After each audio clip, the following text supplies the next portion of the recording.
1 تا 10 یه عدد بگو. 10. 10 ثانیه فرصت داری، هر چی بکشی برات میخرم.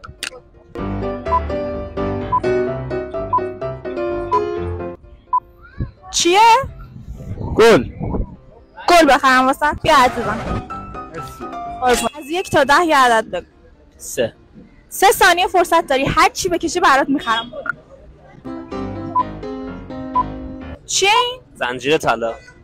زنجیر طلا داشتی شبیه نخه. خب پس نخ بده به. چیه؟ مانتو. مانتو. من این ست لباسی که تنم میبینی و از همین فرلی گرفتم. کلی مانتوی 250 خوبم داره. بریم از اونجا برات بگم. فرلی چی داره که انقدر شلوغه؟ خب معلومه وقتی همه جا قیمت ها فضاییه، تو با فرلی زمینی سفر کن و بهترین و بروزترین استایلا رو بزن. خلاصه فرلی گوهردشت و عدس نهید.